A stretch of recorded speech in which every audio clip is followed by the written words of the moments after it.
Bienvenue dans cette nouvelle vidéo. Nous allons parler des boucles.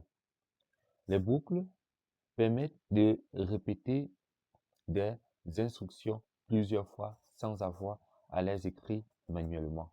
C'est ce qu'il faut savoir sur les boucles. Imagine par exemple que on te demande d'afficher bonjour 100 fois. Donc, normalement, tu dois écrire près de 100, de 100 lignes. Mais grâce à une boucle, tu écris seulement 3 ou 4 lignes. Je ne sais pas si vous voyez la puissance des boucles. Donc, autrement dit, la boucle, c'est une structure qui répète un bloc d'instructions tant que une condition est vraie, ou encore, elle répète une condition durant un nombre déterminé de fois. Nous avons donc deux grandes familles de boucles. Nous avons la boucle pour. Au niveau de la boucle pour, on sait à l'avance, n'est-ce pas? On sait à l'avance combien de fois on doit répéter l'instruction. On sait, on connaît, c'est connu d'office. Maintenant, dans la boucle, tant que on ne sait pas combien de fois on répète, tant que la répétition se fait tant que la condition est vraie. Maintenant, entrons en détail dans la boucle pour. Comme je disais tantôt, la boucle pour, on connaît le nombre d'itérations à l'avance. Itération ou répétition, c'est la même chose. Et voici sa syntaxe. Pour i, donc pour compteur de valeur a à valeur de fin, on donne les instructions à répéter fin pour. Par exemple, un algorithme qui permet d'afficher les nombres de 1 à 5, n'est-ce pas? Donc, algorithme compter jusqu'à 5. On déclare notre compteur i entier. Pour i de 1 à 5, afficher i fin pour et fin. C'est-à-dire que quoi? Voici comment ça va se passer. À la première itération, on va afficher 1. À la deuxième itération, on va afficher 2. Ainsi de suite jusqu'à 5. Et comme résultat, donc, on aura 1, 2, 3, 4 et 5. Je ne sais pas si vous comprenez comment la répétition se passe. Et continuons donc. À un autre exemple, on a un autre exemple où on demande de calculer la somme des 10 premiers nombres, n'est-ce pas? Voici notre algorithme. Algorithme somme nombre. On déclare nos variables somme qui va stocker les entiers, n'est-ce pas? Et donc somme de type entier. On affecte la valeur 0. On déclare notre variable i de type entier. Voilà. Maintenant, voici ce qui va se passer dans notre boucle. Pour i de 1 à 10, à la somme, on affecte somme plus i, fin pour. Afficher, la somme est somme. Fin. On ferme l'algorithme. Autrement dit, voici comment ça va se passer. Au début, on sait que la somme est initialisée à 0. Au premier incrément, donc, dans la variable somme, voilà la première incrémentation, dans la variable somme, on va stocker somme plus i. Donc, au premier tour, on va stocker 0 plus 1 dans la variable somme. Au deuxième tour, on récupère la nouvelle somme qui est 1, n'est-ce pas?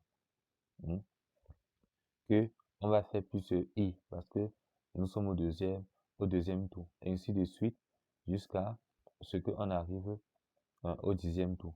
Supposons nous sommes arrivés au 9e tour, n'est-ce pas? Au 9e tour, on prend le 36 qui était l'ancienne somme, n'est-ce pas?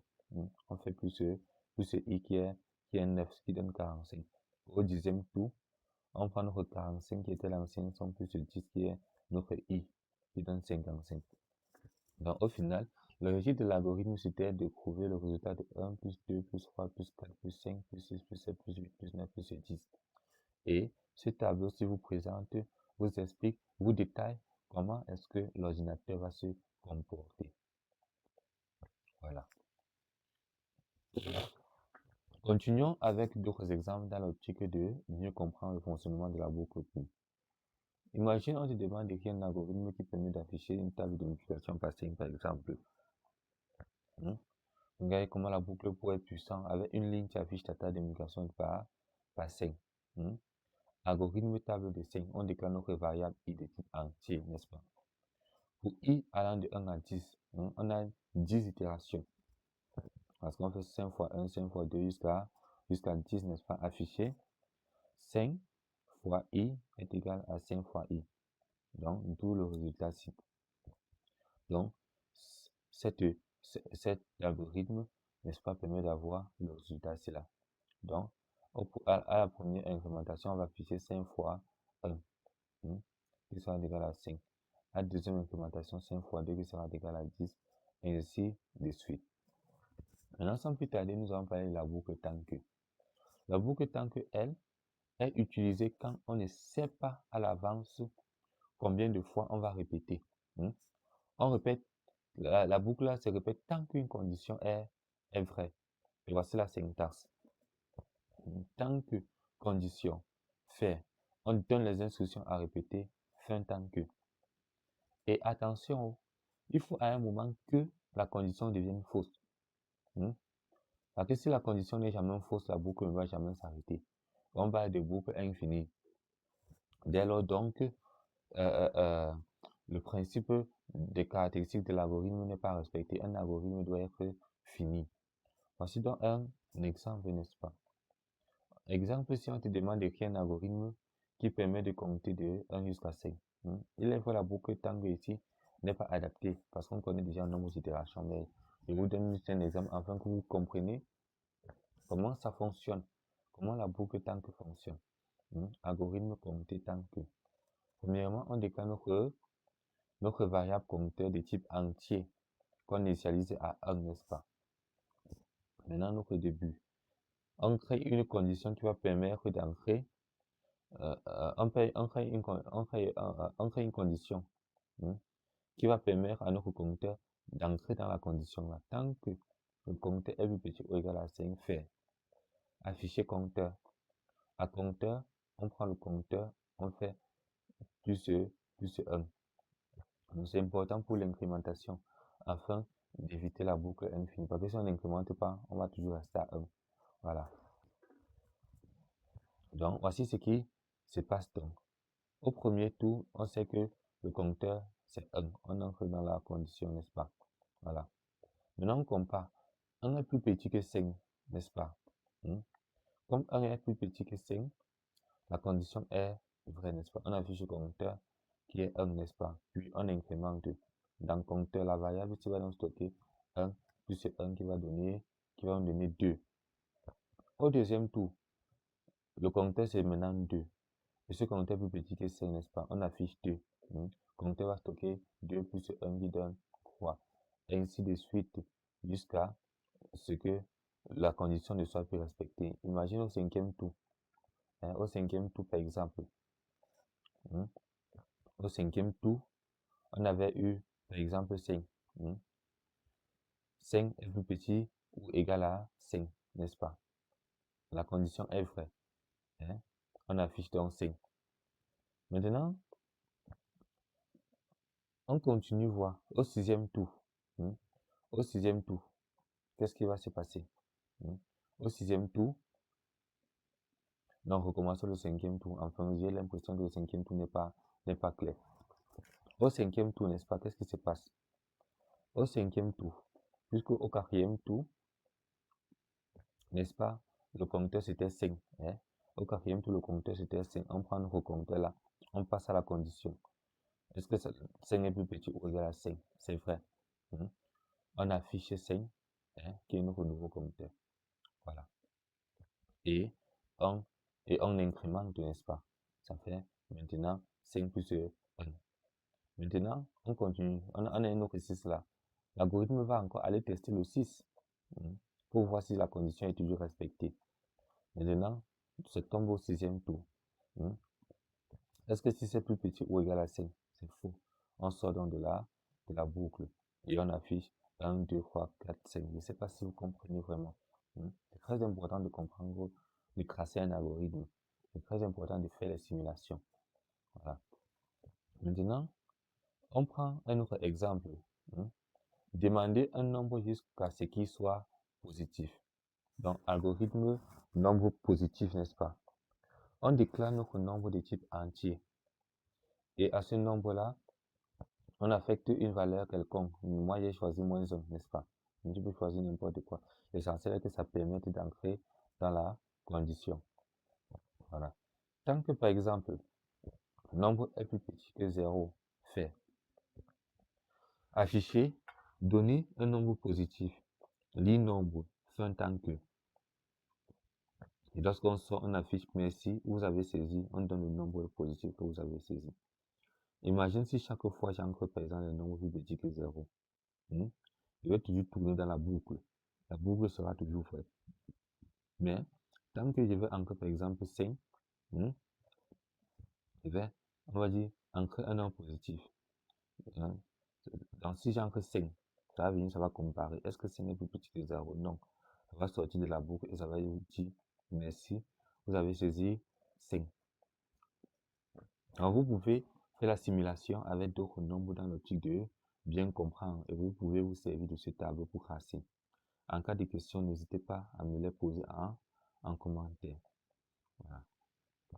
Donc, ici, j'ai simulé avec plusieurs nombres, n'est-ce pas? Maintenant, on continue avec un autre exemple. Voilà. Trouver la première puissance de 2 supérieure à 1000. Dans ce cas, vraiment, cette situation est vraiment adaptée à l'utilisation de la boucle tant que. Imagine-toi, il n'a pas fait le cours d'algorithme et que tu es en train de coder, tu vas écrire un algorithme comme ça, qui permet d'afficher, de trouver toutes les puissances de 2 supérieures à 1000. Ou de trouver la première puissance de 2 supérieure à 1000. Et si tu ne connais pas le nombre de fois que les instructions doivent se répéter jusqu'à ce qu'on trouve la solution. Donc, imagine si tu n'as pas fait le cours d'algorithme, tu peux utiliser la boucle pour. Ton algorithme doit avoir donc une complexité très sévère. C'est pour ça que moi, je ris beaucoup ceux qui laissent les bases, surtout en ce temps de l'IA. Ils laissent les bases pour directement se lancer dans le code sans même avoir fait l'algorithme. Donc, c'est dangereux pour eux. Et profite de cette occasion pour vous dire que si vous aimez la vidéo, n'hésitez pas à la liker, à laisser les commentaires et à vous abonner aussi. N'hésitez pas aussi à partager à vos camarades informaticiens, à vos camarades étudiants. Que ça va vraiment les aider. En informatique, si tu n'as pas la base solide, tu ne dois pas aller loin. Il est vrai, tu vas avoir quelques petits business qui vont te donner l'argent rapidement, mais après, par exemple, s'il faut enseigner qu'il n'y a pas le business, tu vas faire comment? Tu n'as pas les bases. Nous sommes face à une situation complexe. Il faut une certaine base pour avoir une certaine vision. Déjà, félicitations à toi d'avoir atteint ce niveau. Ok. Revenons à notre algorithme. Donc, trouver la première puissance de 2 supérieure à 1000, n'est-ce pas? C'est-à-dire 2 puissance 1. Est-ce que c'est supérieur? Est-ce que le résultat là, c'est supérieur à 1002? Est-ce que c'est supérieur à 1000? Non. On continue 2 puissance 2, 2 puissance 3, 2 puissance 4. Jusqu'à ce qu'on trouve la première puissance supérieure à 1000. Voilà un peu le principe de l'algorithme, n'est-ce pas? Donc, on écrit notre algorithme puissance dépasse 1000. Donc, à la variable puissance, n'est-ce pas, de type entier, on affecte 1. Et il faut savoir que on affecte le plus souvent 1 sur les variables qu'on va appliquer une multiplication et 0 sur les variables sur lesquelles on va appliquer une addition. Exposant, n'est-ce pas, entier. On affecte déjà la variable, on affecte déjà 0, n'est-ce pas, à notre variable. Donc, ils ont la valeur 1 et la valeur 0 qui sont stockés en mémoire. Voilà. Maintenant, tant que puissance est plus petit ou égal à 1000, donc tant que notre puissance est plus petit ou égal à 1000, qu'est-ce qu'on fait? À exposant, on fait exposant plus 1. À puissance, on fait puissance fois 2. Maintenant, on sort de la boucle. Si la condition n'est plus respectée, on sort de la boucle. On écrit par exemple 2 exposant n'est-ce pas, on donne l'exposant, est égal à la puissance, on donne la puissance, on dit dépasse 1000. Ok, allons simuler pas à pas voir. Donc, au début, n'est-ce pas, on a 0 et 1. 0 qui est notre exposant et 1 qui est notre puissance. Nous sommes d'accord parce que nous avons initialisé ces variables. Voilà. Au premier tour, la puissance, c'est combien? La puissance, c'est 1. La puissance, c'est 1. Voilà. Donc, et qu'est-ce qui se passe? 1 est plus petit que 1000. Donc, c'est vrai. Qu'est-ce qui se passe? Donc, à notre exposant, on ajoute 1. C'est pour ça que après, ça donne 1. Et à notre puissance, on ajoute, on multiplie par 2, n'est-ce pas? Nous sommes à 2 puissance 1 actuellement qui donne 1. On continue. On continue, puisque ce n'est pas respecté, on passe à la deuxième itération. À la deuxième itération, qu'est-ce qui se passe? L'exposant, lui, c'est combien? L'exposant, lui, c'est 1, n'est-ce pas? Il faut que je me mette une couleur afin que vous puissiez bien comprendre, n'est-ce pas? Voilà. À la deuxième itération, l'exposant, c'est 1. On a 1, on récupère l'exposant qui est 1, et la puissance, c'est 2, n'est-ce pas? Voilà. La puissance, c'est 2. Maintenant, qu'est-ce qui va se passer? Puisque notre puissance 2, la puissance est 2, c'est toujours dans la condition, c'est toujours vrai, la condition est toujours vraie. À l'exposant, on fait plus 1. L'exposant, on fait plus 1 qui devient donc 2. Et notre 2, on multiplie par 2, n'est-ce pas? On obtient une puissance 4. Donc 2 à la puissance 2, ça fait 4, n'est-ce pas? Maintenant, on prend notre puissance là, on passe dans la boucle pour comparer. Et voir si ça respecte. On a que la puissance 4. Est-ce que c'est plus petit ou égal à 1000? C'est vrai, n'est-ce pas? On récupère notre exposant et notre puissance. À notre exposant, on ajoute 1 qui devient 3. Et à notre puissance, on multiplie par 2 qui devient 8, n'est-ce pas? Voilà. Maintenant, ça fait, ici nous sommes à 2 exposants 3 qui donne 8, n'est-ce pas? Nous sommes d'accord? Voilà. Maintenant, est-ce que notre 8 là respecte la condition? Oui, le 8 respecte toujours la condition est toujours vraie. On récupère encore notre exposant qui était 3 et notre puissance était 8. À l'exposant, on fait plus 1 et on multiplie la puissance par 2. C'est pour ça que vous voyez 4 et 16 ici. On reporte notre 4 et 16. On regarde encore sur notre puissance 16, n'est-ce pas? On regarde sur notre puissance 16, respecte la condition. Si ça ne respecte pas, on prend notre 16. On regarde, ça ne respecte pas. La 16, ça ne respecte pas. Ça respecte, pardon. La condition est toujours vraie. Notre 16 respecte la condition. La condition est vraie. Donc, c'est ce que je voulais dire. Voilà. Donc, on prend donc 16, on multiplie par 2 et notre exposant fait plus 1. C'est pour ça que vous voyez 5 et 32. Et ça fait ainsi de suite, ainsi de suite. Jusqu'à, descendons ici la voie. À la 9e itération, n'est-ce pas? À la 7e itération, déjà, qu'est-ce qu'on avait? À la 7e itération, on avait combien? On avait l'exposant qui était 7 et la puissance 128. On voyait que 128, c'était toujours vrai. Ça nous permettait de... Et comme c'est vrai, qu'est-ce qui se passe? Quand c'est vrai, on fait 128 fois 2. Et on fait l'exposant plus 1. Donc 2 puissance 8 qui donne 256. Maintenant, on passe à la 9e itération. 256, qui est la nouvelle puissance qu'on a. On le compare. C'est toujours vrai. La condition est toujours respectée. Voilà. Quand la condition est toujours respectée, on fait 8 plus 1, plus c'est ça qui est dans notre algorithme, dans la boucle tant que. Maintenant, notre 256, on multiplie par 2, qui donne 512. Voilà. Maintenant, 512, c'est toujours plus petit que 1000, n'est-ce pas? Donc, c'est toujours vrai. On descend maintenant à la 9e itération. Et qu'est-ce qui se passe donc? On récupère notre exposant 9 et notre puissance qui était 512. On fait 9 plus 1 qui donne 10. 512 fois 2 qui donne 1024. Maintenant, on peut comparer notre 1024. Est-ce que 1024 est plus petit ou égal à 1000? Non, c'est faux. On sort de la boucle et on affiche 2 puissance 10 est égal à 1024 dépasse 1000. 2 puissance 10 est égal à 1024 qui dépasse 1000. Je ne sais pas si vous comprenez. C'est très important pour vous de comprendre comment est-ce que la boucle temple fonctionne. Comment est-ce que la boucle fonctionne. Et de essayer de tracer. Donc, vous pouvez essayer de faire ça sur votre brouillon dans l'habitude de bien comprendre. Donc, pour finir, donc, on retient que quoi? Que la boucle pour, on sait combien de fois le nombre d'instructions doit être respecté, doit être répété, autant pour moi.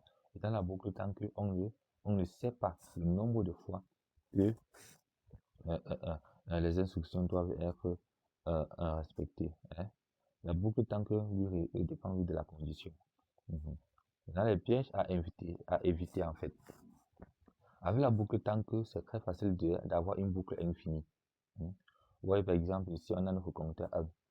Tant que compteur est plus petit que 5 faire, afficher compteur fin tant que. Donc ici, on a oublié de mettre le compteur. Donc notre compteur sera toujours plus petit que 1. Mon compteur, c'est 1. Ce sera toujours plus petit ou égal à 5, je voulais dire, n'est-ce pas? Voilà. Plus petit ou égal à 5. Donc on va toujours afficher 1 autant de fois. On ne doit pas sortir. Maintenant, si tu t'amuses aussi avec la boucle tant que tu risques de ne pas entrer dans la boucle. Hein. Oui. Imagine tu mets compteur 10. Tant que compteur est plus petit ou égal à 5 fait, afficher compteur, ça va donner 10, n'est-ce pas? Est-ce que 10 est plus petit ou égal à 5? Non. Donc la condition est déjà fausse dès le départ. Donc il faut éviter les conditions fausses dès le départ. Bon, je vais vous donner un exemple global pour que vous voyez un peu la structure d'un algorithme, comment on peut résoudre les problèmes en utilisant la boucle, en mélangeant la boucle pour une structure alternative par exemple. Imagine si quand un machin te demande d'afficher les alertes sur les moyennes des élèves après les avoir calculées au préalable, n'est-ce pas? Voilà. Qu'est-ce que tu dois faire? Algorithme moyenne alerte. Tu as besoin des notes. On dit que c'est 5 notes. Et quand c'est 5 notes-là, la meilleure façon en algorithme, c'est de les stocker dans un tableau. On n'a pas encore vu les notions de tableau, mais on les verra dans les épisodes suivants, dans les vidéos suivantes. Donc, ne vous inquiétez pas pour ça. Actuellement, retenez juste que pour déclarer un tableau, une donnée de type tableau, n'est-ce pas? On écrit une note, n'est-ce pas? Un tableau, le nombre de valeurs. Il sera stocké 5 valeurs, donc de 1, 2, 5. Les valeurs, et on met le type de réel. C'est facile à comprendre, n'est-ce pas? Sur le langage naturel. Maintenant, on déclare une variable i de type entier. Voilà. Maintenant, le i là sera notre compteur. Somme, qui va de type réel, qu'on initialise à 0. Et moyenne de type réel. Pourquoi on fait ça comme ça? Parce qu'on sait que la moyenne est égale à la somme des nombres divisé par le nombre. Le nombre de nombres. C'est ça en fait. Donc, c'est égal à la somme des notes divisé par le nombre de notes qu'on va stocker dans la moyenne. Voilà. Maintenant, début, qu'est-ce qu'on fait? Premièrement, on parcourt notre tableau pour ancrer les notes. Pour i de 1 à 5, afficher, donner la note i. Lit note i. Donc, c'est-à-dire, on ancre les notes dans chaque colonne du tableau. Note i. Donc, lorsque l'itération sera à 1, on ancre la première note, n'est-ce pas? C'est pour ça que vous voyez i en indice comme ça. Donc, on ancre la première note. Itération monte à 2, on ancre la deuxième note. À 3, on ancre la troisième note. Ainsi de suite jusqu'à 5. Voilà. Dans les colonnes. Donc, vous voyez ça comme les colonnes. Ne vous inquiétez pas, vous allez bien comprendre que je vais prendre la peine de bien les expliquer lorsqu'on va voir la notion de tableau. Voilà. Maintenant, on va faire la somme de tous ces éléments-là, n'est-ce pas? Pour i, de tous les sommes du tableau là, de toutes les colonnes. Pour i de 1 à 5, somme, dans la variable somme que nous avons initialisée à combien? À 0 au départ. On va prendre somme plus une note i. Donc, c'est-à-dire plus la colonne. Donc, au premier tour, dans somme, qu'est-ce qu'on aura? 0 plus l'élément qu'on a mis dans la colonne 1. Si c'est par exemple 12, 0 plus 12, qui donne 12. Deuxième tour, donc on stocke 12 là. Deuxième tour, ça va faire 12 maintenant plus 15. Voilà. Troisième tour, 12 plus 15, on prend le résultat de 12 plus 15, on fait plus 9. Et ainsi de suite. Je ne sais pas si vous comprenez. Donc, on additionne toutes les valeurs, c'est là. Voilà. Là, on sort On sort de la boucle. Maintenant, de la moyenne, on récupère notre somme qu'on a trouvée. Après avoir parcouru toute la boucle, on divise par 5. Parce qu'on a 5 éléments dans le tableau. On a 5 notes. Maintenant, on affiche moyenne, n'est-ce pas, égal à moyenne, lorsqu'on a trouvé. Maintenant, on écrit maintenant nos alertes. Hein. Si la moyenne, par exemple, est plus petite que 10, alors qu'est-ce qui va se passer? On va afficher, par exemple, alerte élève en difficulté. Maintenant, sinon, si la moyenne est plus grande ou égale à 16, qu'est-ce qui va se passer? On va afficher félicitations. Enfin, c'est logique, n'est-ce pas? Vous voyez que c'est juste de la logique. Voilà. Maintenant, on va simuler, par exemple, voici les notes 12, 15, 9, 14 et 5. On les saisit dans la première boucle, n'est-ce pas? Dans la deuxième boucle, on fait cette somme-ci-là, qui donne 60. Voilà. Et après, maintenant, on calcule la moyenne. 60 divisé par 5. Donc, on récupère notre somme qui donne 12. Donc, comme résultat, on va seulement afficher la moyenne, on ne doit pas donner d'alerte. On va juste afficher 12 comme ça. Hein? Parce que 12 est plus petit que 10 faux, 12 est plus grand ou égal à 16 faux. Donc, on affiche ça, rien de plus. Donc, en grosso modo, l'utilisation des boucles est mélangée avec les structures conditionnelles permettent vraiment aux algorithmes de résoudre des problèmes complexes. C'est pour ça que vous pensez parfois que les machines sont automates, sont intelligentes, pourtant ce sont juste ces boucles qui font le travail. Donc rendez-vous dans la prochaine vidéo où on va parler des fonctions.